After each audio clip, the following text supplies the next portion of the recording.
up, and welcome back, everyone, to another episode of the Practical Planner podcast that is now known as one of the best podcasts in the financial industry or financial space.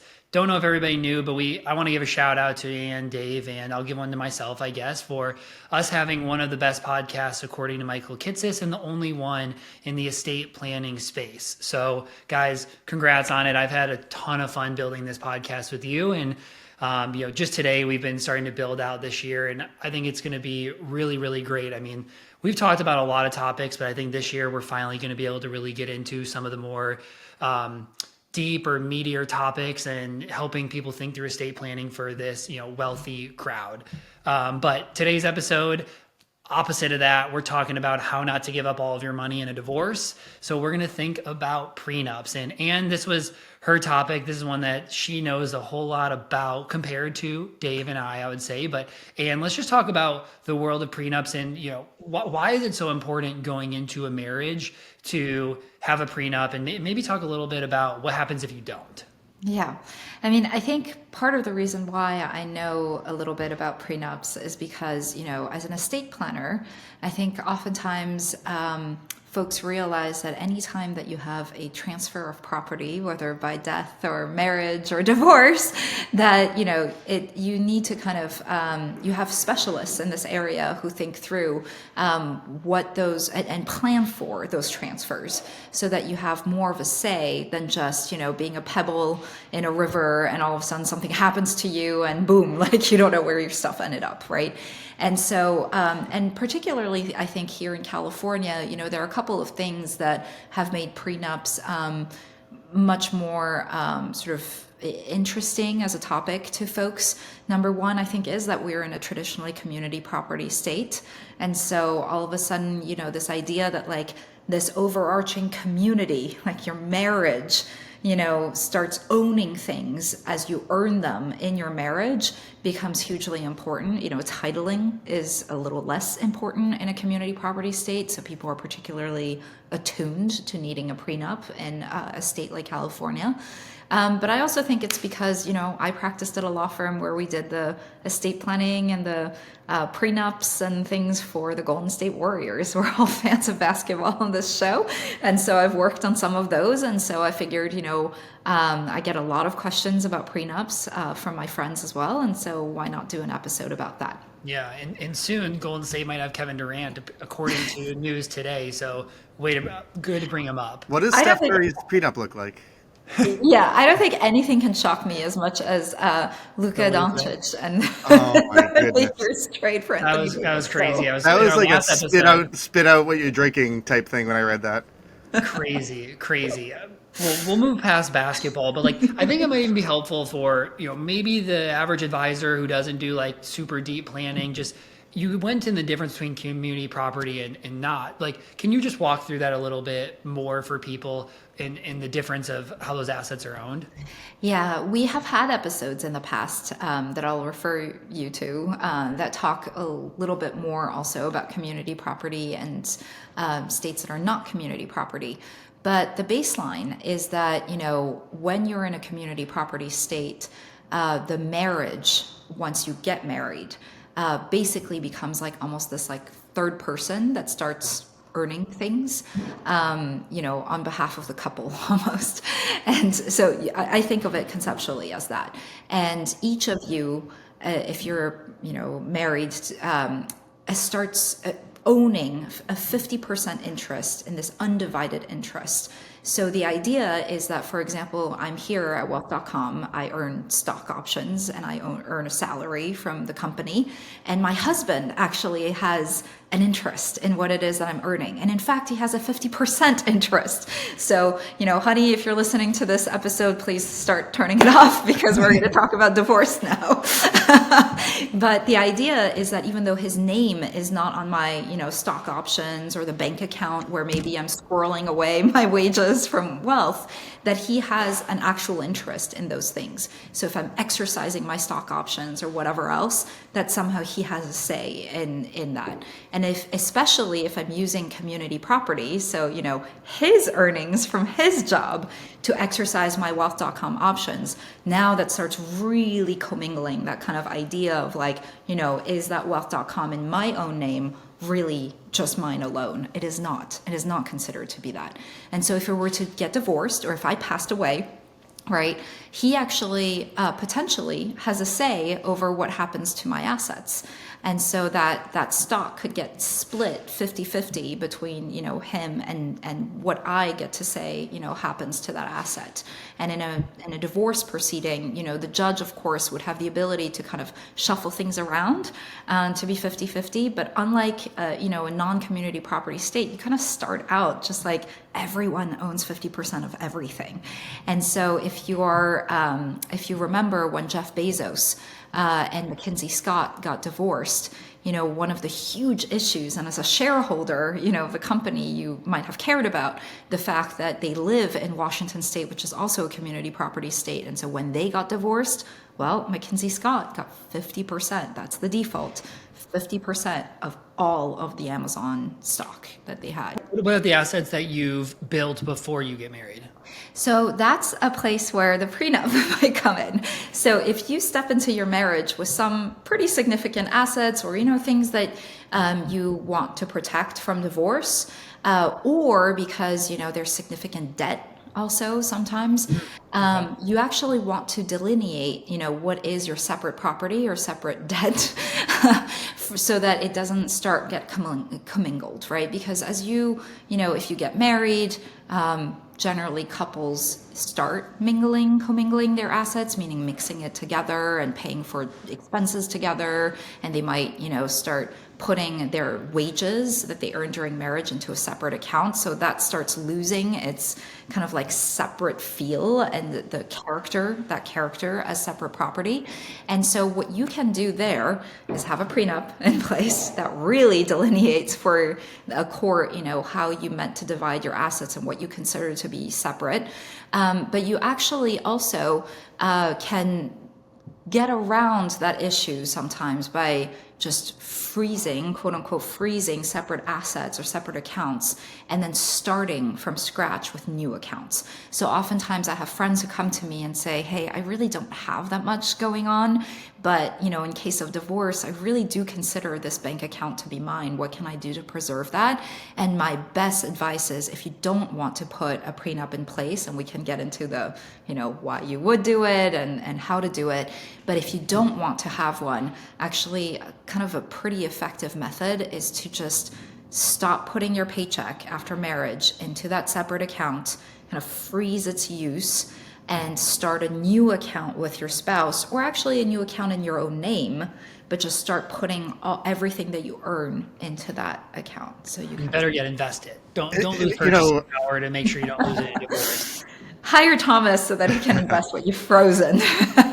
The freezing doesn't actually mean stop earning things on it. Exactly. And coming from the other perspective, coming from the non-community property state, in a state like Massachusetts, which the rules are very different, but I think the concept is the same in how important premarital planning is, prenups can be, because in a common law state like I am in Massachusetts, you find that in community property states, there's these defined rules. Separate property before you were married is separate. Inheritances are usually off the table. In a common law state, it's really, really just up to the judge. And the judge has a lot of discretion to determine what's yours and what's theirs. And, a lot of times in short-term marriages, people have a divorce and the judge just kind of lets them go their separate ways with their separate assets. A lot of times with inheritances, if one person inherits property, there's a divorce, the judge will still say, okay, that's an inheritance. But, the example I bring up a lot that people don't realize is, yeah, you may think that if you get an inheritance, it's yours. But what if, let's say 5 years prior, your spouse got an inheritance and then they kind of integrated into the fabric of the marriage, and then they call back to that? The judge is going to say, oh, well, that's not fair. So maybe with this inheritance, we should divide it up. So, when you have a contract like a prenup and you have something that really defines things as far as whose is whose, and what happens if I get an inheritance, and all these different details. It can be really powerful rather than just like leaving it up to someone to decide who gets what. Yeah. And Really so good. when you do get into the preparation of one of these prenups, what's really important is to know what you can contract around and agree in advance with your soon-to-be spouse and what you can't. So to lay down the foundation there, generally speaking, and the details will vary by state, but generally speaking, number one, you can't contract around child support and child custody, because that's just, the court at the end of the day wants to weigh in on what's in the best interest of the child. And so you two together cannot contract around that as the parents. Yeah. And then the second thing is that it's really important also to make sure that you're both represented by counsel, that there's full disclosures. There's a lot of procedure that goes into potentially having a prenup. And that procedure, the more thorough that procedure is, supposedly that's the goal, is that the more that prenup is likely to stick. It's not that you absolutely are required to have two counsels, right? Like one representing each of you. It depends on the state, again. It's not necessarily that you're required to absolutely, attach every bank statement, et cetera, to the prenup to make it. But the more thorough the process was, the more defendable that becomes at the point in time where that prenup becomes an issue, i.e. upon divorce. That's when, that procedure will get called into question. And the more thorough you are on the front end, the more likely the prenup is to stick. It's interesting. I had a client who their parents, well, the dad was getting divorced from not the mom, but remarriage. And part of what they were contesting is that actually she deserved more. And they went back from this prenup in like the 1980s, and basically same lawyer were for both people. And they're like, hey, well, this obviously wasn't fair. She didn't have money. And they're like, well, no, it says in here that we'll give her $5,000 in the beginning. She should have hired a lawyer. And they were all basically stuck in this whole part of like, was she actually a person that could have afforded this? Did they warrant it? Or was this an unfair contract? And now he was going to owe 50% of everything versus it was said like 50K upon a divorce. Yeah, exactly. And one of the things that's so interesting and where I got pulled in a lot as an estate planner to work on prenups is, there are a couple of things that do touch on estate planning in a prenup. Number one is, to the point of disclosure, right? And how good your disclosure was, and were you represented by an attorney so that it's not unfair for you to have signed this. If one of the spouses is a beneficiary of trusts set up by other people, that actually needs to come in potentially into the disclosures. Right, so perhaps you have no rights whatsoever over this trust to cause distributions, but the fact that you're a beneficiary and could get something, go ahead and disclose that, because at least you've put it in, right? It's worse to say like, oh, I had no idea that I was a beneficiary of a trust, even however remote, because then when that prenup gets called into question, and there's a divorce, that person can attack the very fact that you didn't disclose at all, right? So it's better to disclose something, even if you have very little rights over it and have never received a distribution as a beneficiary. Yeah. So what are the main things? What are the main things that are in a prenup that everybody should consider? Like 3 to 5 key things to talk about. Because I think it is helpful to talk before you go in and meet with attorneys as well. Because like obviously attorneys have seen the good and the bad. Most people are going into this like, we're in a good relationship. We just want to think this through, and not, maybe they can have a little bit more emotion involved than an attorney will. Yeah, I think it's always awkward to like open the conversation about wanting a prenup. There are some families, actually, clients, where they just expect their kids to have prenups, and they say, blame me, blame the bad guy, like blame a parent. But it's, so anyway, so you go into the prenup and you want to first have a complete understanding of what it is that you own so that you can disclose it correctly. So that's number one. Number two is, what do you consider to be, your separate property, both today, but also in the future, right? So you want to delineate that. You also want to think about spousal support. So this is alimony. You can contract around that. And that was actually one of the, the primary topic for the prenups that I worked on, is what do you expect, if there were a divorce. Here, there can be some pretty creative things that people do, but, so it's, infidelity clauses and, how many years of marriage, and you earn, more alimony the longer that you've been living together, what is considered to be, reasonable living expenses, in your accustomed lifestyle as a couple. And so there are all sorts of issues there, and it can get quite creative in this area. But I will say that another thing that prenups look unkindly upon, or the law looks unkindly upon, are clauses that are against public policy, so that encourage divorce or encourage bad behavior on the part of the spouses, right? So just something for you to note there. And then, so, of course, children.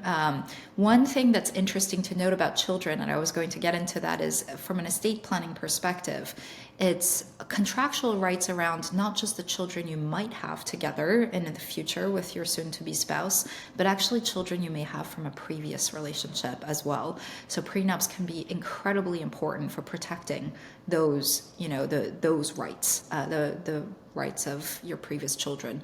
And so that estate planning component gets pulled in there as well. And sometimes people might set up like ILITs, so insurance, life insurance trusts, to guarantee that children from a previous marriage get something upon death. And so there can be some negotiations around things like that.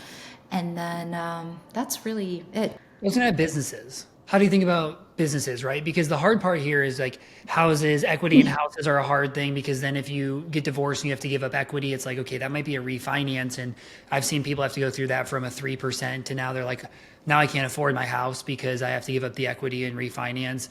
Obviously, retirement accounts are hard. There are some rules around how to deal with that. But like, what about a business? Obviously, a big thing is like most people don't want their spouse to have to be given 50% ownership or 50% of their ownership, and their partners don't really want that typically either. Yeah, that one becomes hard, right? Because imagine like Jeff Bezos, probably if he had a way to contract around his business, he would have done it or tried to. Yeah. Businesses can be such a significant part of the net worth of the couple that the first question is even like, can you find other assets, something else that you can contract around so that it's still equitable to the spouse who's not involved in the business and not usually, the shareholder on record. And so that becomes really, really tough. I think that usually how you can contract around it, especially if the business is significant, worth a lot, is to say that the earnings or value of the business up until marriage is considered to be, kind of separate property of the spouse who's involved in the business, and then have some sort of contractual provision around what happens going forward once the spouses are married. And that will really vary. It will be so fact specific. Does the business pay dividends? Could the spouse survive off of income generated by the business?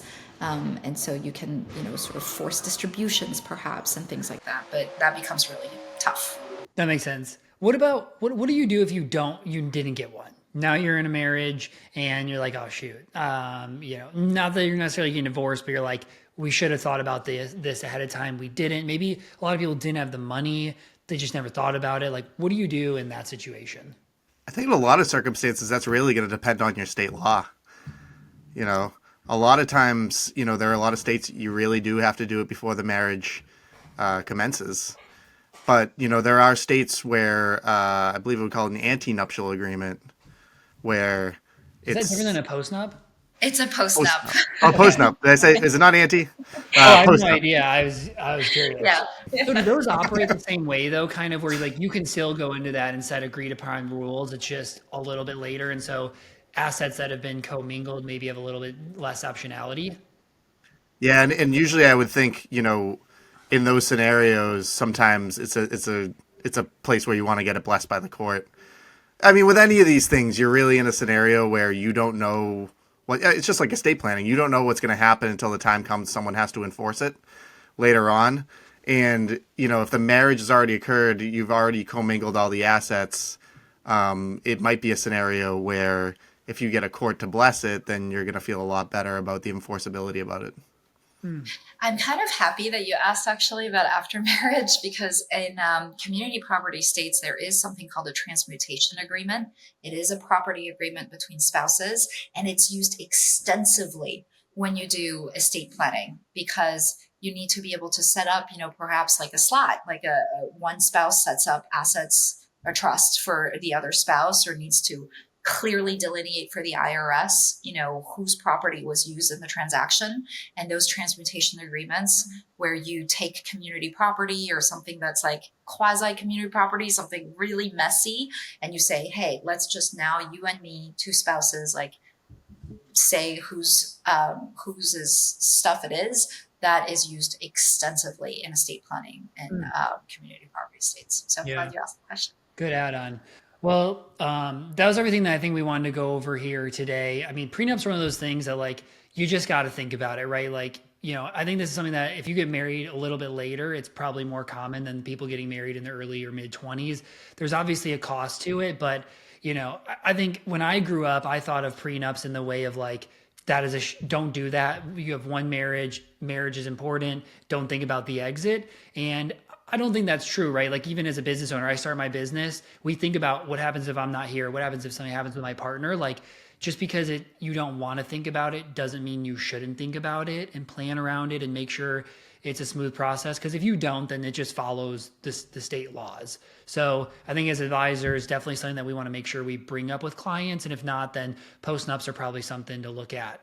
But one last practical pointer here, because this is the Practical Planner podcast, is if you are a client if you're an advisor who's working with a client who's concerned about their own children and what they're doing with asset protection, et cetera, from spouses, you can ask your client to become the bad guy in their family and ask that child, to put in a prenup in place.